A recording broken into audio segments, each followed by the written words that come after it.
This is Jennifer Gonzalez welcoming you to episode 95 of the Cult of Pedagogy podcast. In this episode, I'm going to talk about 12 ways teachers can build their own emotional resilience.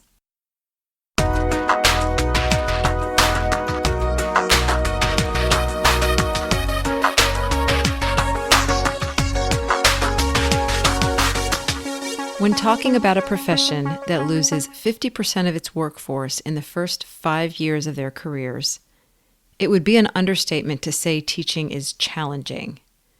It traps us in small rooms with an unpredictable assortment of personalities, energies, and needs. It forces us to make hundreds of small, exhausting decisions every day, and over again, it puts us in predicaments that test our confidence, wear out our patience, and break our hearts. You can learn all the techniques, plan outstanding lessons, and set up a watertight classroom management system. But to do this work and stick with it long enough to get good at it, you need a level of emotional resilience most other jobs will never require. And at this particular moment in history, it may be harder than ever.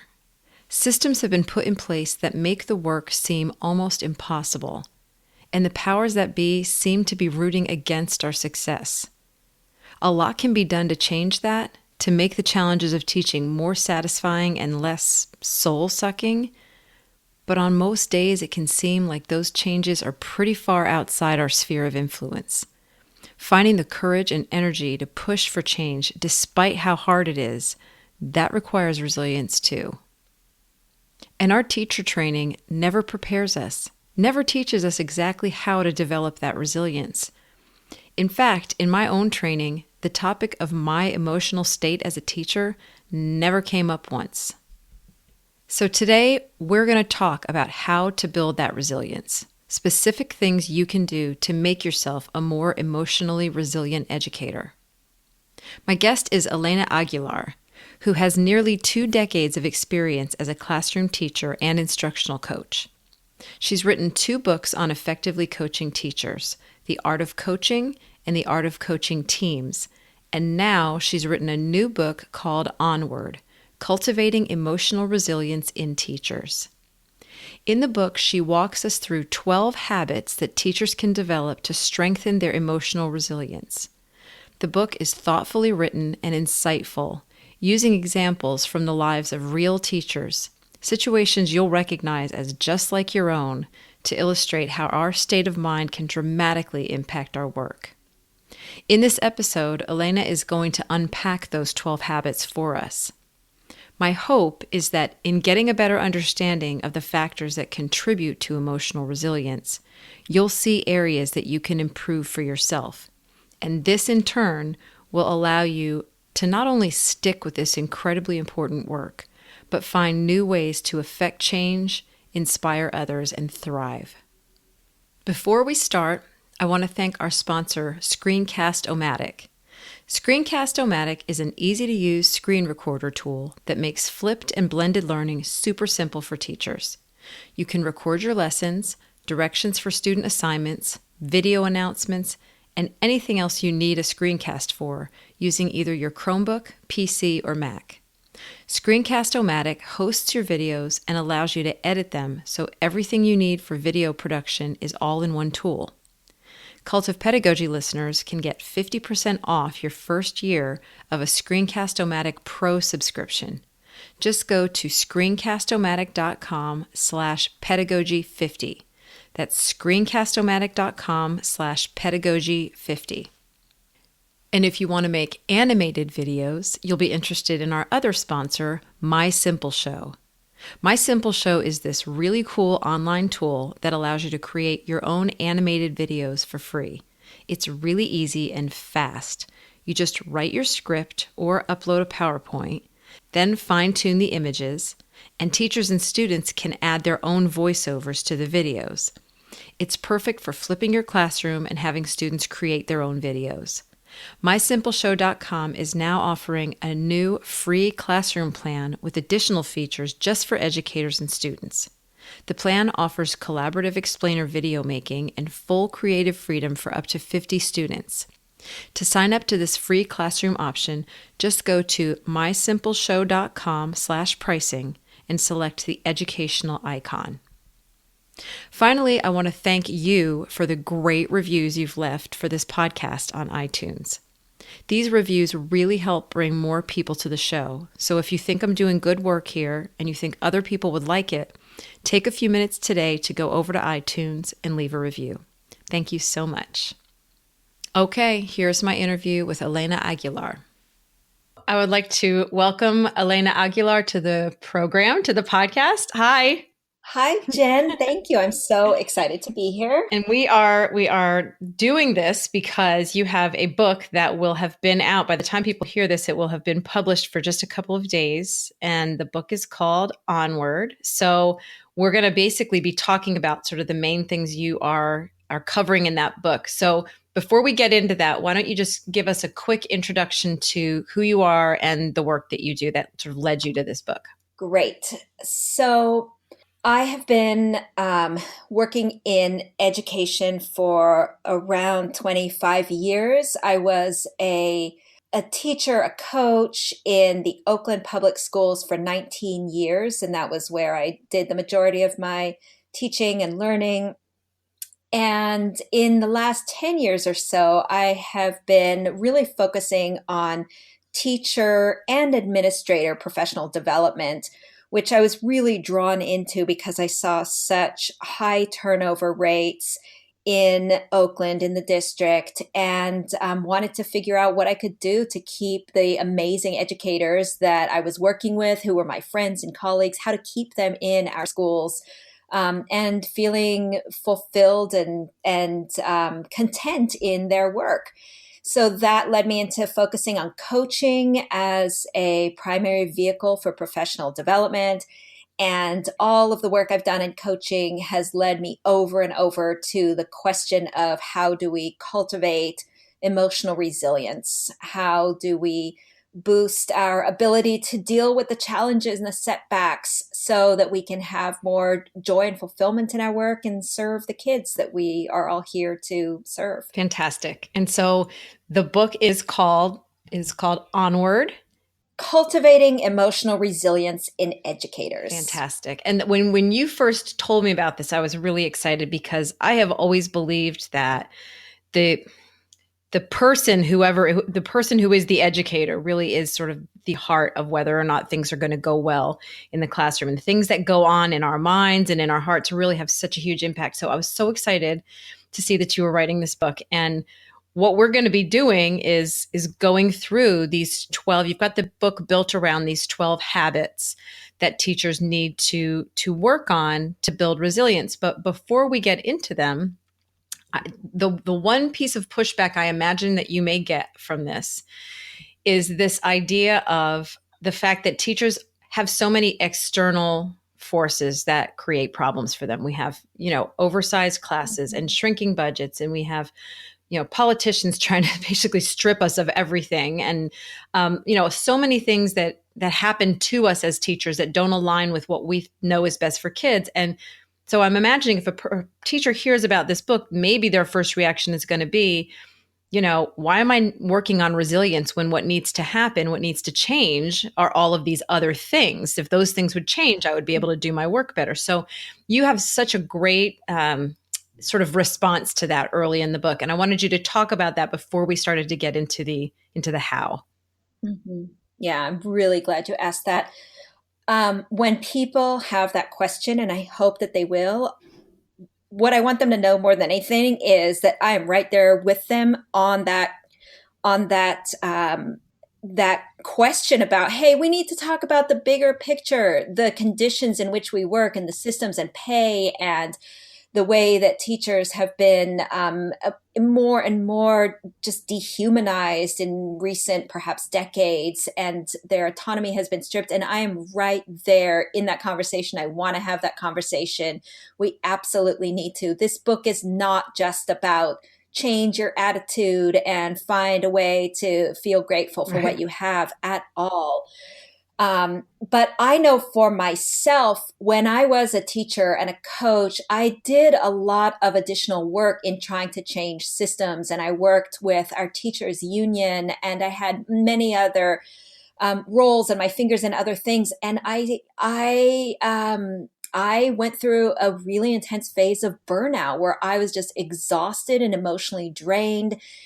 And the way I think about this is we have to fight those Mm. battles, but without resilience, we're not going to be able to. We need to fight the battle for decent working conditions and a living wage and more autonomy in the classroom. But we can't fight those if our resilience tank is on empty all Right. the time. And so the book Onward focuses on our individual resilience because that is what is most within our own sphere of influence and control, Mhm. possibly. We can do something about how we feel every day, how we experience every day. And in doing that, we'll boost our resilience so that we can also have conversations about and take action to do something about the organizational conditions in which we work, what our schools are like. And that's also something particularly that leaders need to be paying attention to because they are positioned to change and improve organizational conditions. And in Onward, there are a lot of sections where I actually call out implications for leaders. Here is something you can do because I actually know that they are many of them are really committed to and interested in making their organizations healthier places where educators will want to stay, where they can retain more teachers. And the third conversation that I say we need to have is that one about systemic conditions, about salaries, and how educators, teachers, and administrators are prepared for the job, professional development, performance pay, and so on. We also need to be involved in those conversations and taking action to make changes there. But we need to boost our own emotional resilience so that we'll have that energy, that surplus in our resilience tank to take on those big battles. Yes. Yes. Okay. Good. Good. Good. So, in no way are you denying that those other problems are a reality, but this is an important piece of being able to fight those. I've even said, Jen, in the book, I even said at one point, like administrators, sorry to pick on you right now, but this is not just like if you have a teacher who's really struggling, don't just hand them this book and say, "Here, deal with your attitude." That's not the answer. Like I don't want this book and these ideas to be used as a way to detract from those other conversations because those are real. You can have all the resilience that I can coach you in building, but if you can't pay your monthly electricity bill and you're working for Mm. Uber at night to just make ends meet, like, yeah, we got to have those But you need to be conversations. bolstered in order to have them in the first place because that's hard work. Right. Mm-hmm. Okay, so the way that you have built this book, there is a book and there is a workbook that goes with it, and you're releasing this in May for an important reason because the book is. I mean, the way that I read it, you could work through any of these habits at any time, but you do have them organized around a year's calendar that starts in June, a different habit per month. Mm-hmm. So, talk a little bit about how the book is organized, and then we're going to start working our way through each of these 12 things.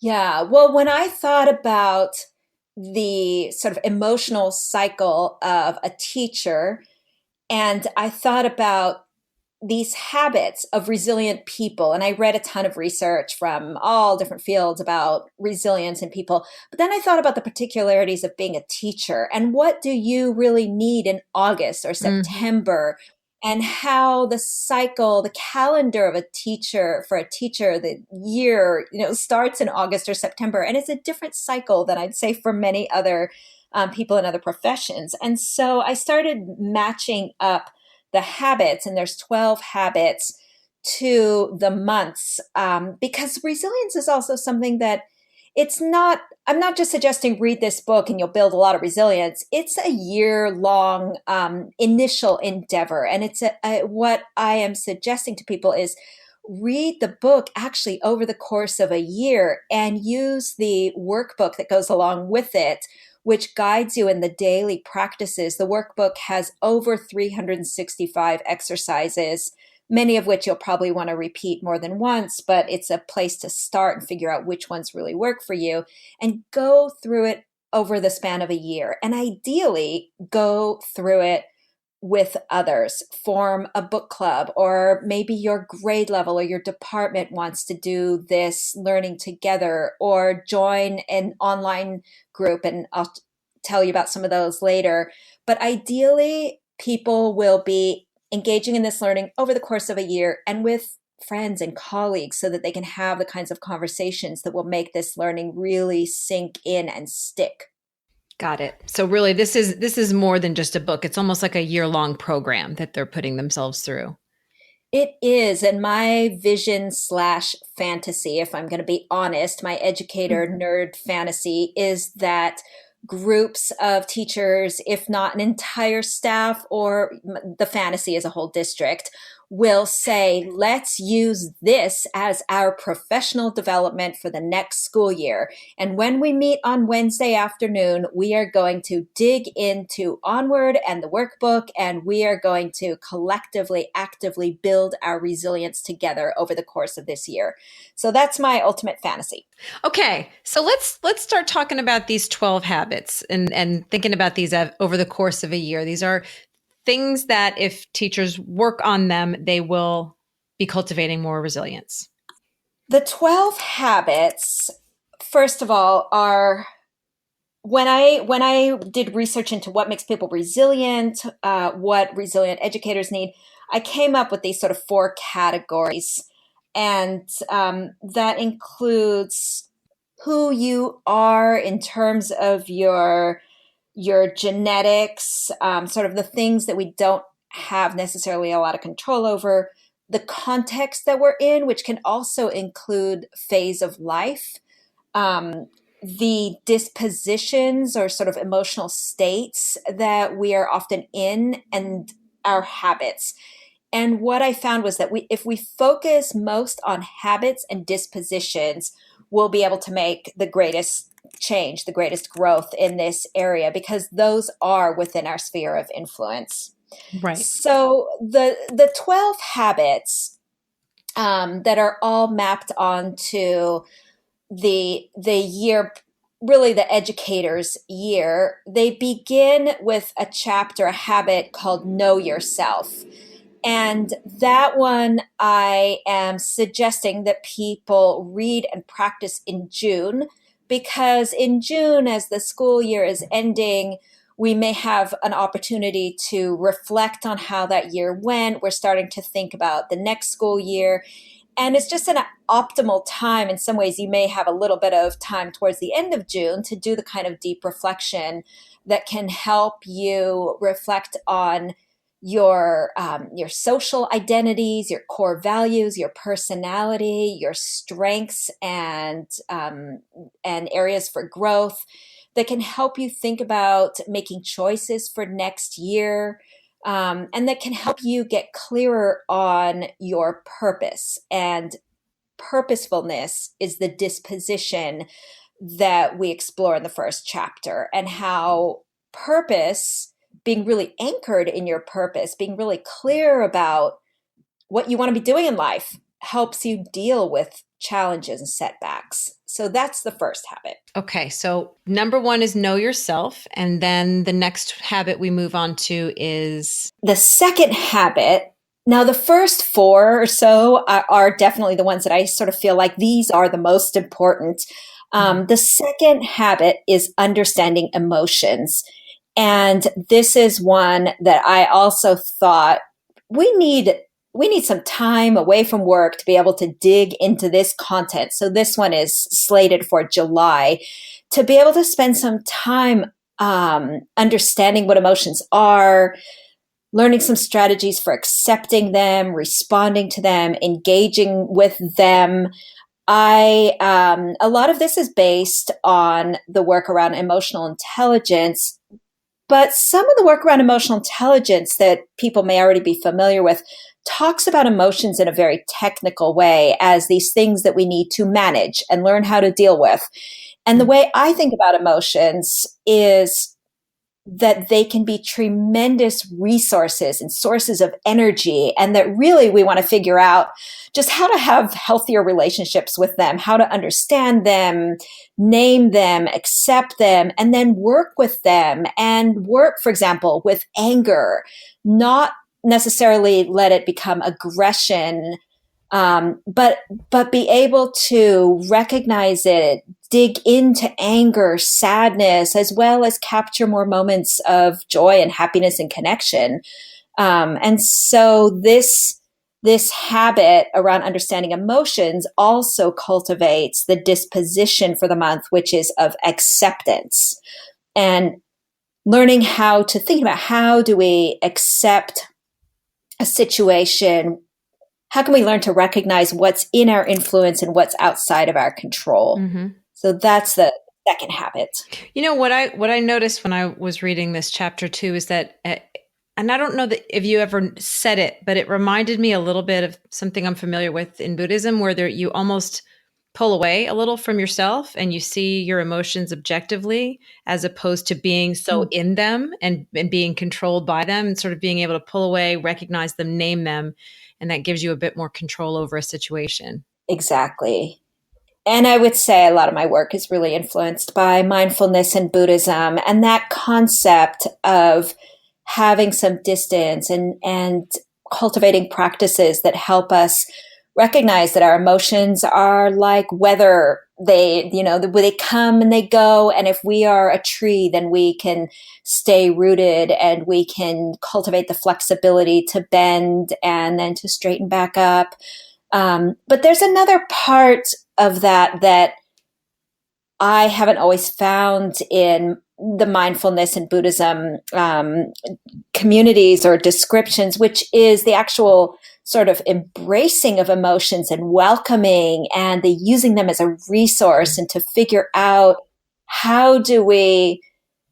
I'm really interested, for example, in anger and anger in schools and in educators, and again, I'm making a distinction between anger and aggression. But as an educator in Oakland, as a person of color, as a mother of an African American boy, I have gotten to know anger a lot, and there have been times when I've acted from that anger, and it hasn't been productive. It hasn't helped me in my purpose, which is building equitable schools. And there are other times when I figured out how to use my anger as a fuel and as energy, how to act from a place of kindness and compassion, but not suppress my anger, because that I tried that too, and that was really hard. Yeah. So I'm really interested in just in more than anything, in just getting to know emotions and figuring out how we can expand our way of relating to them. I think we've been really narrow and constricted. And then in schools, of course, as like so many professional settings, the message that we get is there's no place for emotions here. Check them at the door. And, it's unprofessional to bring your emotions in. And as a teacher, as a human being, that just hasn't worked for me. Yeah. Yeah. I was never able to do that as a teacher. And in some ways that made me a strong teacher, because I brought in so much love for my kids. So I want us to just expand this conversation about emotions. The third habit is tell empowering stories. And this chapter might be the most important, because what I learned about emotions is that there is a space. We can pinpoint the exact space where we can have the greatest impact on our resilience. And that is a space between a thing that happens and how we interpret and make sense of that thing that happens. So, for example, a student rolls her eyes at you. That's the thing that happens.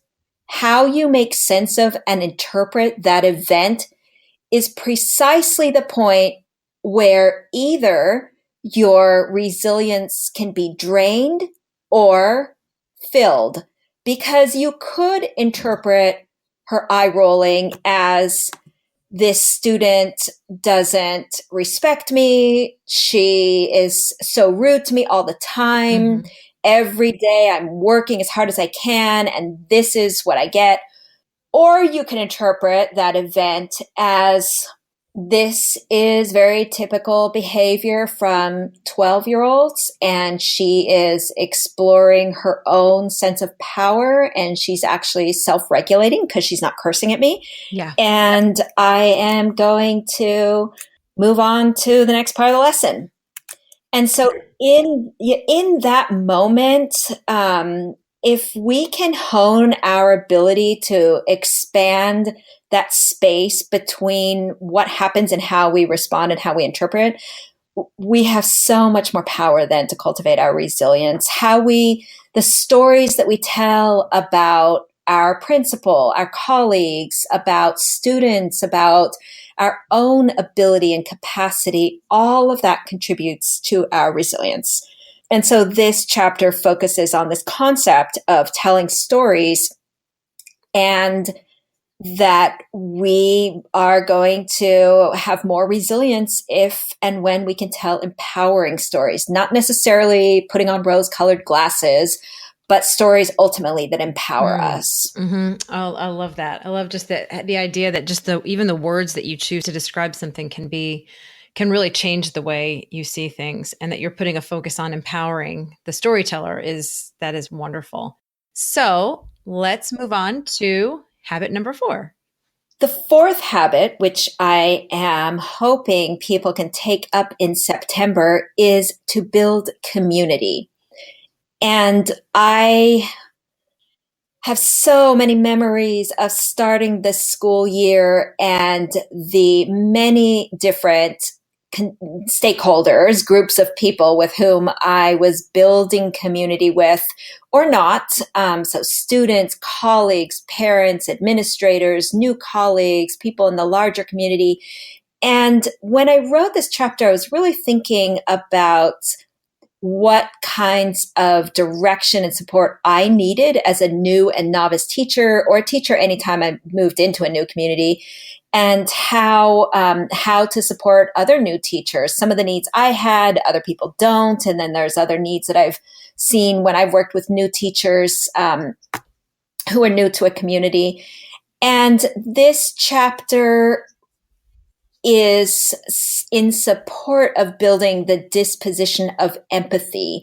And so I also talk a lot about how empathy helps us build community, and building empathy for each other, the connection between empathy and resilience, as well as that first notion of purpose and who we are and what we're doing in schools, and our commitment to serving our students. So we isolate ourselves a lot as teachers, and I do think that it can make you feel like you're the only one who is dealing with any of the challenges of teaching. You can get the impression that no one else is really dealing with them. So just getting to know each other better, building a sense of community with each other, and knowing that the other people are experiencing the same thing as you, I can see that being a resilience builder. Absolutely. And there's actually medical research saying that isolation is more dangerous to your physical health than smoking. Oh. And that's kind of an extreme, but I think that resonates for so many people, because teaching can be such a lonely experience. And I think anything that we can do, especially in the beginning of the year, to begin cementing those connections, to help us build stronger bonds with colleagues and students and parents and other folk, will just help us so much when things get rough. Number 5 is another one of the chapters that I often feel like, no, this one is most important. And this is the habit that I call Be Here Now. And it is about learning how to be in the present moment without judging it, and how that can help us to experience acceptance. It helps us to have clear-headedness so that we can make choices in our responses. It's connected with the disposition of humor, which is based on all the research. I did very serious research into, is humor really essential to resilience? And yes, the conclusion is that it does foster resilience. When we're in the present moment, we're more likely to be able to find the appropriate levity in moments of challenge and to actually relieve stress by finding humor in a situation. So this chapter is really about mindfulness and the different kinds of practices that we can engage in that just help us get out of the stories that we're always telling and be grounded in the what is happening right now. That's the that's the theme for October, when I think things start getting hard as a teacher. October for me was always a really hard month. Mm-hmm.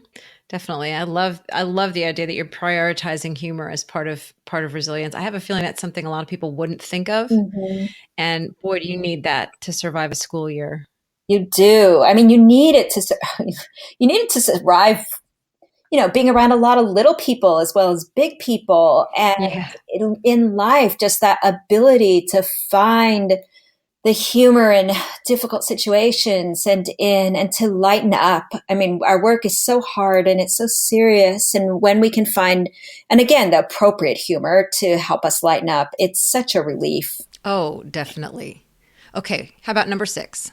All right. Well, so number 6 is take care of yourself. And this chapter is located in November.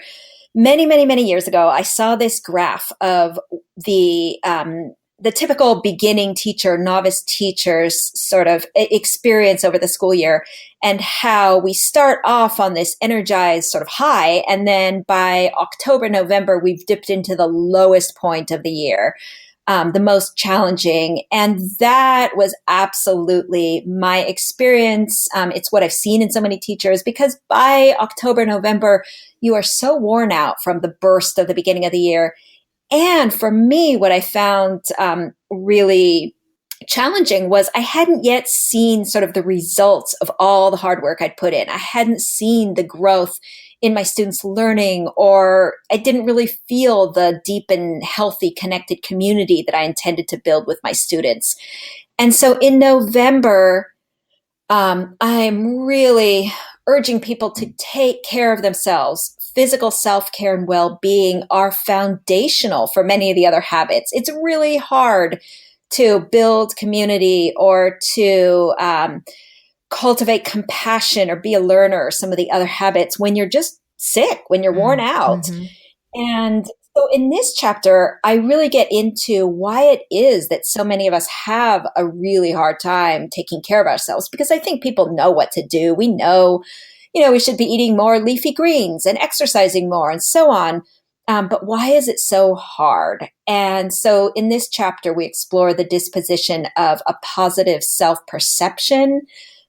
Resilient people have a really robust sense of their own worth, and they are really committed to taking care of themselves, and they more or less accept themselves the way they are, and they know that they can still make growth and change. And so connecting those habits and really getting into the what's underneath the struggle that so many of us have in taking care of ourselves.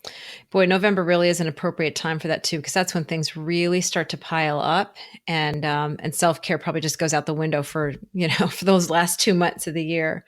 Going through these, it really is starting to become clear why this should be a year-long process, because you really can't tackle all of these things at one time, and you can't tackle them in just one day. To give each month its own focus, where you're really just concentrating on that. I can see you getting more long-term success with that. Mm-hmm. And my hope is that there's a section in the book about how to build lasting change, how to build behaviors that result in lasting change. Because I think so many of the times we read about things like, oh, gratitude journals, that's great. And maybe we keep one for a few nights or a week or something, and then the habit is gone. And so throughout the book, I'm really committed to coaching people. That's what I've done more than anything, is coach. And I love coaching, and really coaching people to build the habits around all of these behaviors, these habits that will help them truly become resilient. Not just know what resilient people do, but become resilient. And so that takes several weeks of different types of exercises and practices to really build those as habits. Right. Mm-hmm. Got it. Got it. So we're done with 1 through 6, and we are just ready to go on habit number 7. All right. Habit number 7, which is correlated to the month of December, is called focus on the bright spots. And it's about how we can expand our perspective or shift our perspective to see the positive or even the neutral in situations. Our brains have a negativity bias. So everything that is challenging, that is potentially a threat, um, appears really vividly and clearly to us because of the way our brains are wired.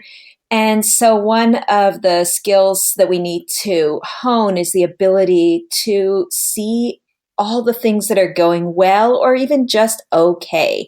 So in the classroom, all the kids who are on task, engaged, learning and all of that, and not only the one kid who's challenging. We obviously want to pay attention to them as well and figure out how we can serve those kids. But rather than going home feeling like, oh, none of the kids got anything out of today's lesson, being able to see the ones that did. So that's what the next habit is about. So that is a really difficult thing, I think, for teachers to remember to do. Is there any advice that you have in the book for actually? I think if we're reminded to do it, we do it. But if we're not reminded to focus on things that are going well, a lot of times, a lot of people tend to not. Mm-hmm. Well, I think you get to the heart of one of the challenges in general in building our resilience, which is so many of these things we know and we forget to do them. And so integrated into the book and the workbook are a lot of suggestions around how to make behavioral changes that last. And a lot of it is just practice and repetition. These are like muscles that we have to strengthen and train, and then keep exercising, keep flexing really every day, and sometimes many times a day. So one strategy that I'd love to share that can be a simple thing to implement right away is set a timer on your phone to go off 5 times in one day, and maybe put it on silent, obviously, so it's not intrusive.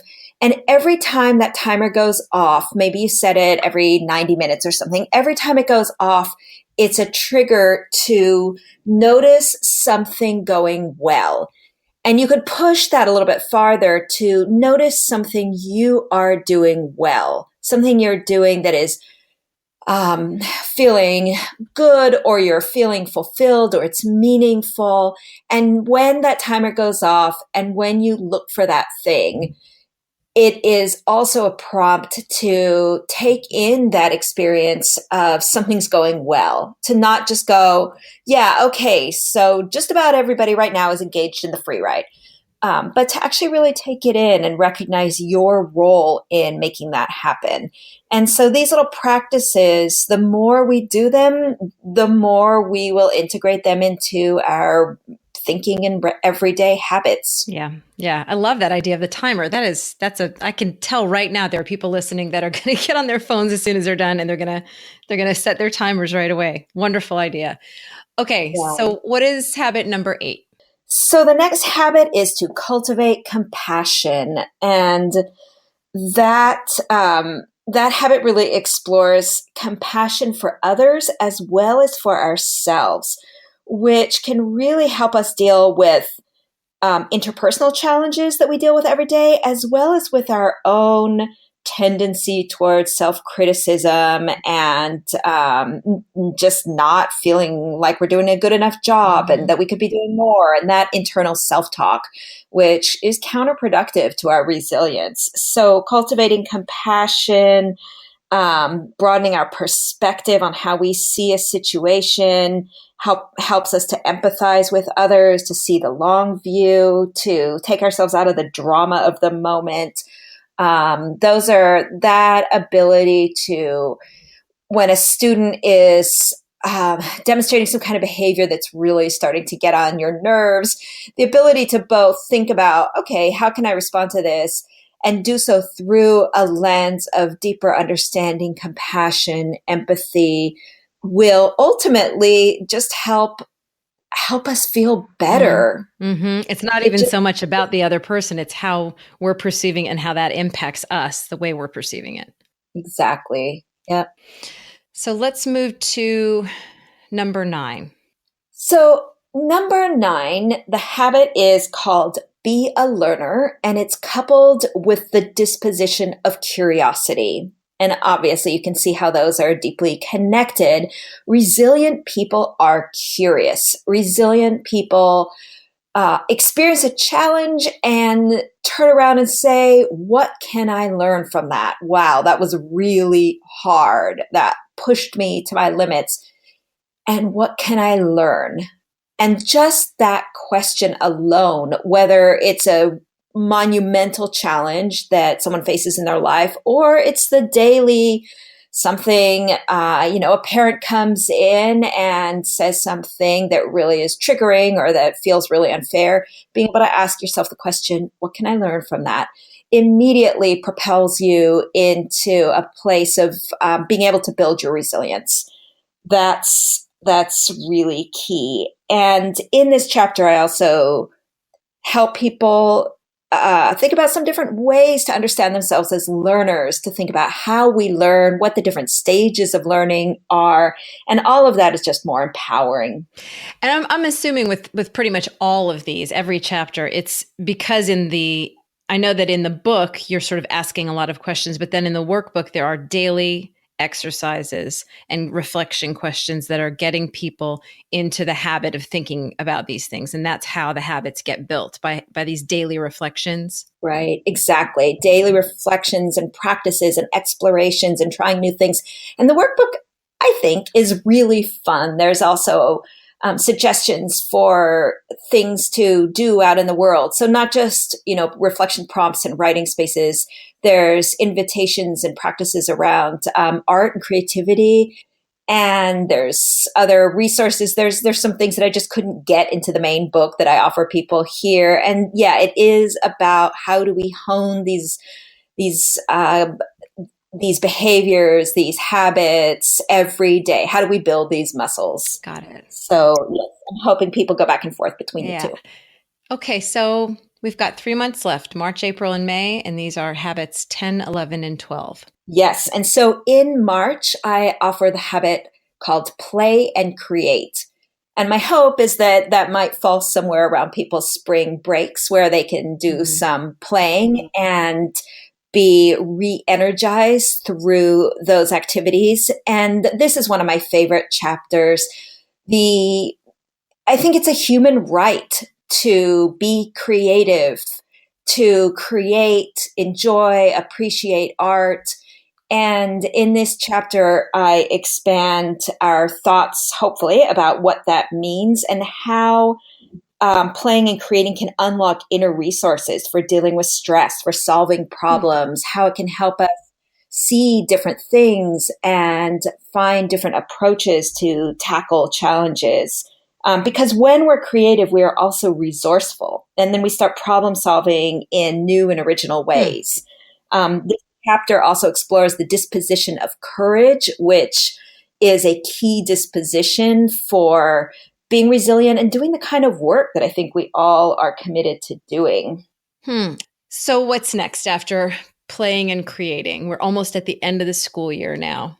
Yeah, and the end of the school year can be a time of a lot of change. In addition to the school year ending, it is just a season of change and possibly a season of more anxiety as people find out if they will be teaching the same thing next year, or will there be change in administration? Will some of their favorite colleagues leave? There's just that season of sort of slow level anxieties and excitement and change. And so chapter 11 is called Ride the Waves of Change, and how we can harness all of our energies in that season to manage those changes and also direct our energy to the places that we can have the most influence in and where we can make the biggest difference. And this chapter is explores the disposition of perseverance, which is essential for helping us manage change. And one of the things to just name right here is that there's a common myth about resilience that it is exclusively about perseverance, that it's sort of like, you just kind of grit your teeth and keep going. And that's not what resilience is. But resilient people do have perseverance. That's one of the dispositions that they're strong in. So that's a chapter to support people in managing those spring changes. Fantastic. Yeah, this is such a crazy time of year too. And I'm just sort of thinking right now about how I'm not aware of anyone who has attempted to do what you're doing here, to really attend to all these different emotional states that teachers go through throughout the year. And the thing is, we're really just skimming the surface, but this stuff is so important to taking care of the whole teacher and making us able to do everything that we're capable of doing. I don't know. I think this is really groundbreaking work that you have going here. Thank you. How about the last one, number 12? All right. The last chapter that roughly comes in May or the end of the year is about celebrating and appreciating. As we all know, the end of the year brings lots of celebrations or opportunities for celebrations, lots of opportunity to reflect on the year and to direct our awareness and our energy to appreciating ourselves, what we've done, what we've learned, to appreciating others and how they've grown. And this is, many people have heard about practice of gratitude and a gratitude journal. I am hoping that I'm kind of pushing the conversation around appreciation and celebration a little bit farther, but including suggestions for daily practices. This habit is the capstone to the habits in this book. And it is a suggestion that even in the hardest moments, if during some of those moments we can shift into a stance of appreciation, we can build our resilience. And appreciation also is connected to the disposition of trust. And when our appreciation is strong, we cultivate trust in ourselves, in a process, and even perhaps in something greater.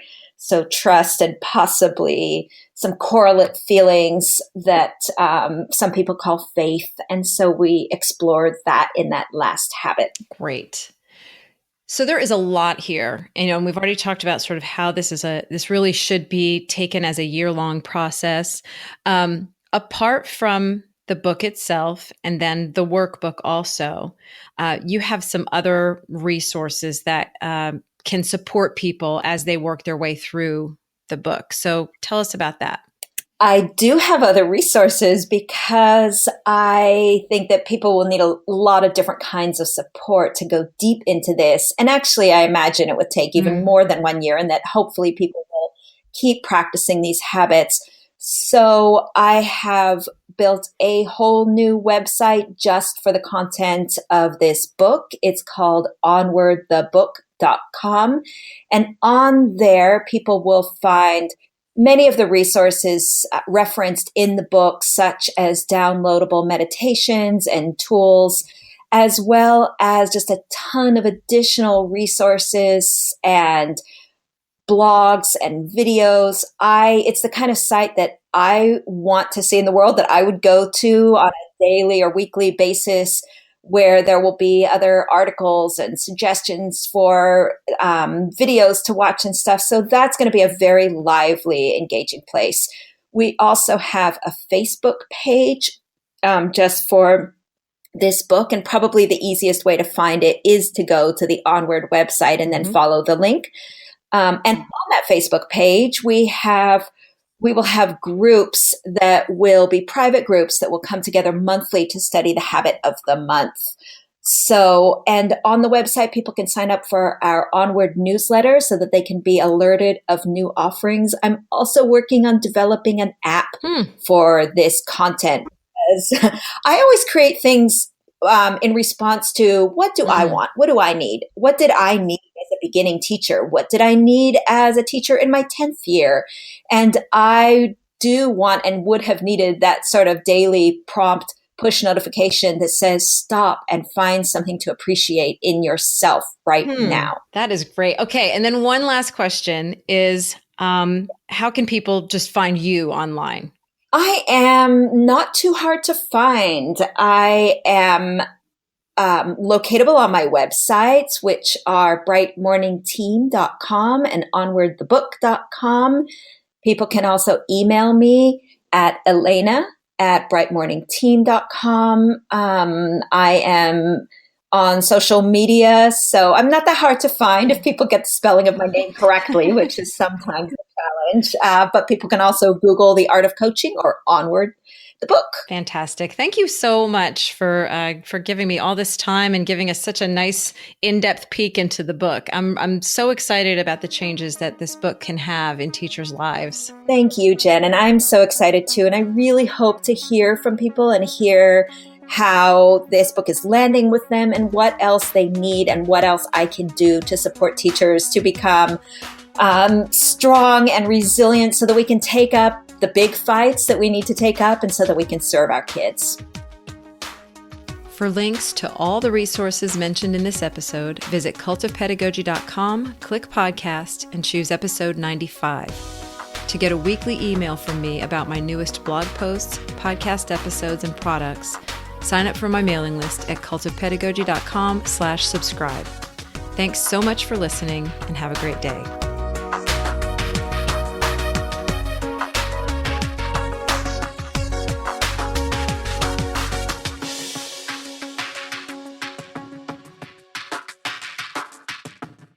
This podcast is a proud member of the Education Podcast Network. Podcasts for educators, podcasts by educators. To learn more, visit edupodcastnetwork.com.